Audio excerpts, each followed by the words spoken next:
ভাই আমি এখনো জিনিসটা বুঝতে পারিনি। চুরি হওয়ার পরে চুরি হয়েছে একজনের জায়গায়, সেই চুরাই মাল চুরি করতে কতদিন, সেই মাল আজকে এখানে ব্যস্ত হয়েছে। কথা মানে বুঝতে পারছো? সন্দেহজনক। আবার উনি বলছে বল কোনটা কোন কয়টা দাম, ও বলছে টাকা টালা দেওয়া দেবেন দেন। তখন একজন কইছে পুলিশে খবর দিয়েছে তো 10-এ। এই যে কাহিনী। কাজ করে শোনেন, যে যার দোকান থেকে এনেছে, তার কান না দেখলি আপনি যদি পাথরান পাথরও গালবে মেলা নেস না।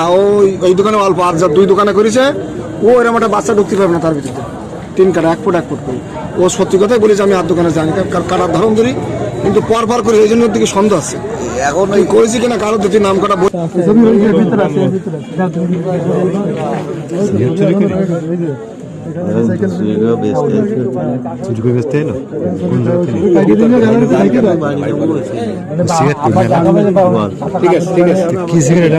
এরকম কাজ করতে নেই না জানি শুনি।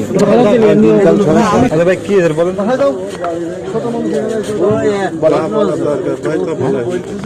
না, আমাদের বলেন। ও এক জায়গায় যা সিগারেট চুরি করছে, এইখানে ব্যস্ত চাইছে। ব্যবসায়ী দোকানদার বলছে বল কোনটা কয় টাকা দাম, আমার দামও জানান, দামও জান না। যেই দেশে দৌড় এই পাবলিক ধরছে। হ্যাঁ বেশি টাকার সিগারেট না না না, আমি যাচ্ছি এখানে না, এখানে ওই যে চোরে দাঁড়াই বলছে কলারা পাঠিয়ে হবে তাকে বুঝে দেওয়ার জন্য। স্যার বলো এই চোরে কলারা পাঠিয়ে বুঝে দেওয়া লাগবে। হ্যাঁ কলারা ঘটনা, কলারা ওসি স্যারের লোক পাঠাবে আমাদের এখানে বুঝে দিয়ে দেয়। ওসি স্যারের কথা বলো, নাম্বার ফোন দিয়ে কথা বলো। আর সিগারেট নেই বিভিন্ন রকম বেশি টাকার মাল, বেশি টাকার মাল এখান থেকে চুরি করেছে। ওরা কি আসছে না যে দোকান থেকে দাম দিতে তাহলে বেরিয়ে যেতে।